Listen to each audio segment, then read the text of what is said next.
is adaptation? Because each of us lives our lives in worlds that are changing, whether that's internal change of growing older and getting different, or relationships, or teams, or businesses, or communities. We're all living in a world of change. And we have two choices. Either we avoid that change and resist it, or we adapt and learn. And the resistance avoidance path leads to death, ultimately. It may look like it's a good strategy for a short time, but over the long term, you become totally irrelevant and disconnected, and isolated individuals do not survive. Neither do isolated businesses or communities. The better choice is to see what's going on around you, to consider it, not to give in and not just to fall over, but to think about how that new change engages with you and what you know and take action.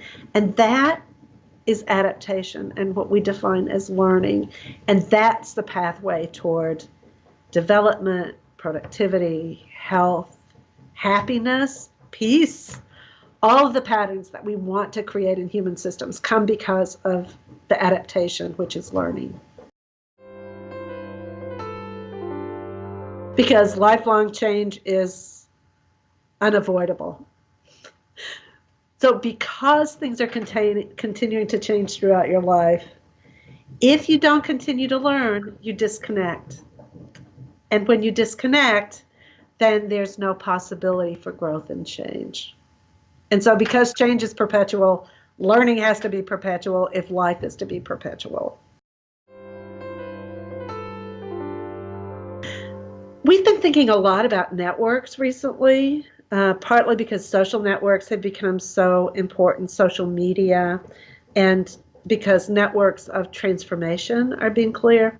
But there was something about the picture of a network as sticks and balls, as a structure that's stuck, that just wasn't working for us. Because in the complex system, networks have to emerge continually. They have to be changing all the time. And so the idea of a network was just too stuck, too structured. So over the weekend, we had a conversation with an R&D group about that. And what we began to talk about was like the cloud of information. And if you think about the internet cloud and how it includes all of these data pieces that in a moment when they're needed, link up together into network, and then they come apart again. And so what we learned was that we can think about our own global network of 700 people as if it were a cloud, where each person has the capacity to connect and to disconnect and to reconnect. And so it makes, rather than a static network, it makes an energetic possibility of an infinite number of possible connections in a very creative, energetic cloud rather than a network. So I've learned a lot from that, and I'm in my so what stage about that still, and I need to figure out now what to do about it. But to think of a network as a cloud is breakthrough thinking for me these days.